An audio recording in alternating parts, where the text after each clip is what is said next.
for us as humans, people, man, we often easily rely on self-assessment to govern our own decisions. So it's almost like a bit of a loop we trap ourselves in. And obviously, guys, you can agree, you can disagree, it's fine.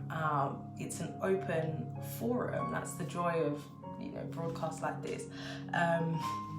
But yeah, you get trapped in a loop of self-assessment. So imagine now that I've set my own boundaries of what is good and what is bad. Then I measure those boundaries based on what I think is good and bad. And then I assess the measurement of those boundaries on what I think is good and bad. Obviously, what I now think is good and what I now think is bad is all based on my own way of thinking. There's no objective view going on there. It's all a very personal, individual, internal experience that you're now going through, to self-assess what's going on, or even to assess what's going on the outside. Everything is based on your own perception of what is good and bad. And that's just step one. So when we now have things like, you know, mindfulness and assessing your state of mind, it's all again based and measured and assessed on what you think is a good state of mind or what you think is a bad state of mind. So it's like, how are you ever gonna be able to objectively verify, is this actually a good way to think or feel? But many people, it's almost like many people just don't care. It's like it's okay that I'm just constantly not seeking verification from a neutral, we'll say, a neutral source. And someone will say, okay, well, how about psychiatrists or psychologists? And we go and we sit down with a therapist and things like that, and they will tell us in their educated opinion what is wrong, what is good, and what is bad with our state of mind. Of course, yeah, we can ask that question. Let's go for it. The issue is, these are also people who have now, if anything, mastered self-assessment.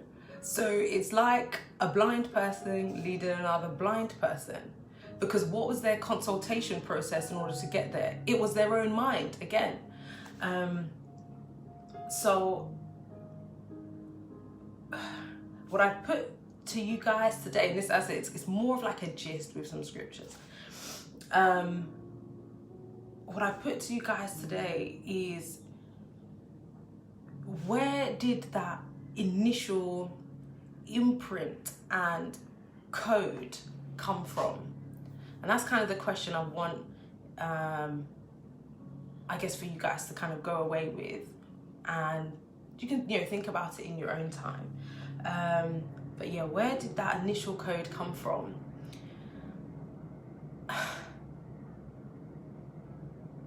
Now, as you guys all appreciate, and I'm sure, you know, accept, we were all born into this world.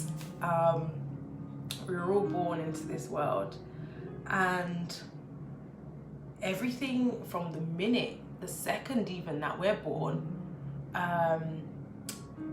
is stimulus for our brain and for our mind. So even I remember having a conversation with one of my relatives about having children, and they were saying that, you know, even babies, you actually have to teach them the difference between night and day. That's how much of a blank canvas we are from when we're born. We literally know nothing about anything other than you might feel stuff, but you don't know what to do with what you're feeling. So every stimulus now around you is based on your physical instinct and the behaviours that you now see conducted around you. that is what dictates now how your thought patterns are. And I'm sure any person, because I did, I'm not going to boast too much about it because it was very minimal, but I did psychology at A-level, so I have a little bit of understanding, very small bit of understanding around the way that we form, I believe what they are called is schemas, and there's different stages of throughout our childhood and our adolescence that we just are like a sponge, and our brain just starts to put connections together very quickly because we need to survive. So very quickly we start to develop ways of thinking and patterns of behavior in order to cope with the environment that we're in. So if now from, I guess, that perspective, I'm hoping you guys can appreciate that therefore we have been programmed. We've been programmed how to think, how to deal with and cope with certain feelings. We've been taught how to behave and interact with other people around us, and this is what happens from the second we are born. Our brain just starts to go and starts to put things together. Then the question now comes, is this the right way? Is this the good way? And I guess the way that we can now start to think, is this the good way or the right way or the bad way, is we can all appreciate that many people have very different childhoods and backgrounds. And we always, we'll see on the news if someone has like committed a crime, they'll always go back to, oh yeah, they had an abusive childhood. Or they came from a really good home, and then one day this and this happened, and then this was the result. There's always a look back at, or an attempt to look back at what point did this person start to change? At what point did they, their mind begin to become warped? When did they pick up these warped views and ideals? Where did they get? So again, I'm not here trying to, I guess, convince you of something or even prove that point. It's just almost, I want to encourage you guys to just, I'm going to even say it, think outside the box, because many times we are trapped in the box of our mind and we convince ourselves that certain things are right and certain things are good, but we take very little time to look outwards and assess and just literally just step outside of yourself and just look down and just be like, but wait, why do I do that? Why do I think that?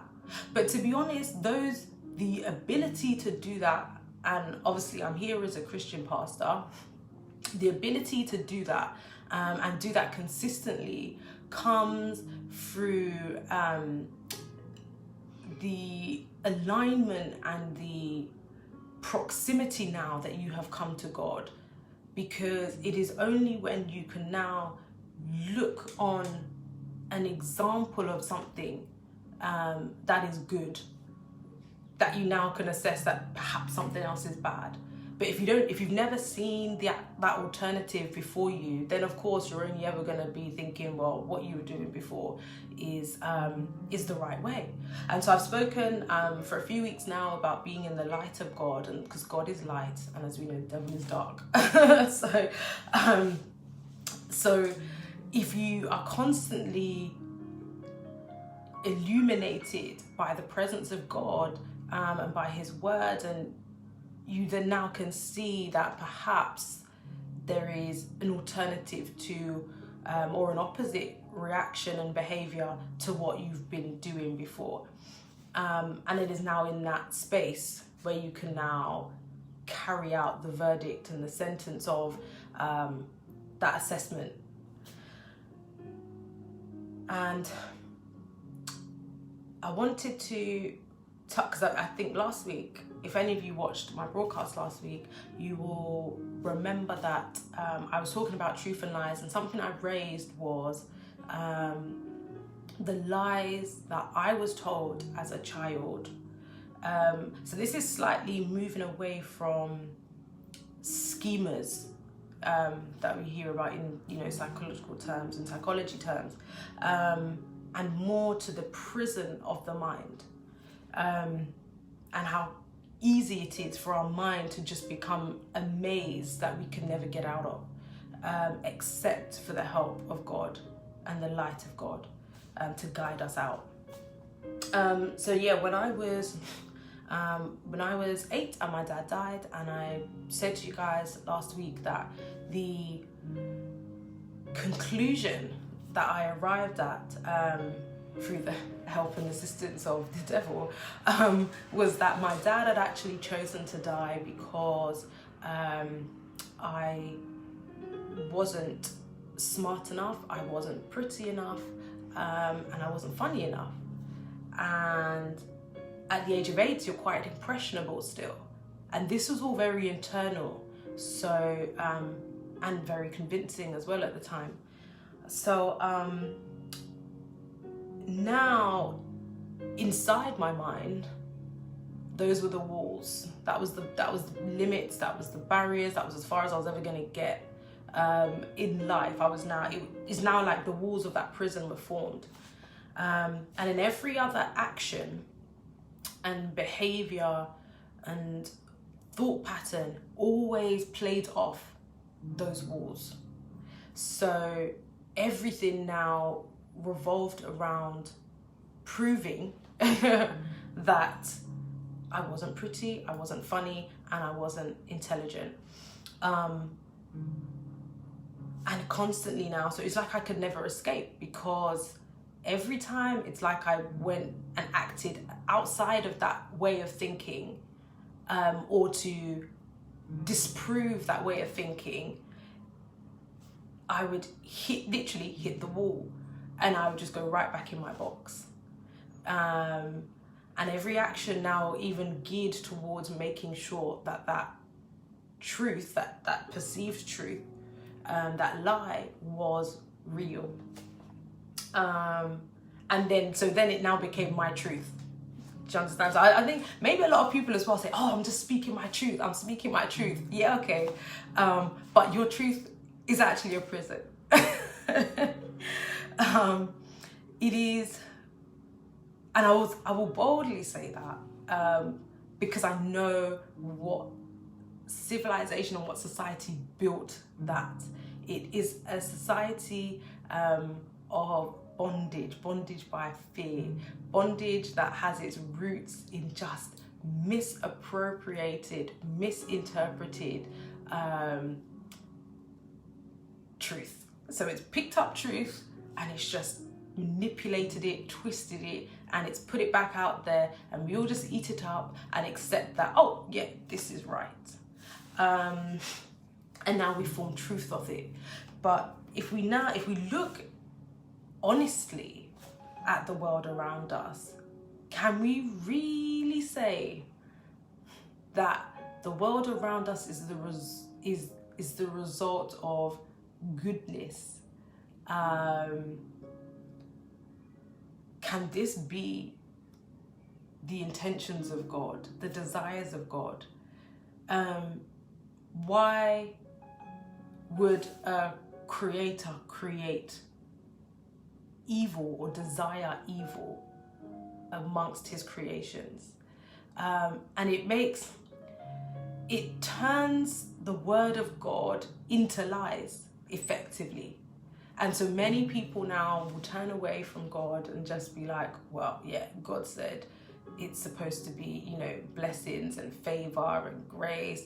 And what do I see? I see murder, I see rape, I see child trafficking, I see pedophilia, I see hate, I see racism, I see just everything you could want to list that's bad. It's like, but how then is God good? And it's like, well, guys, it's because you've been lied to. You've been lied to, and your mind has been programmed to take you far away from God, so that you never find the truth.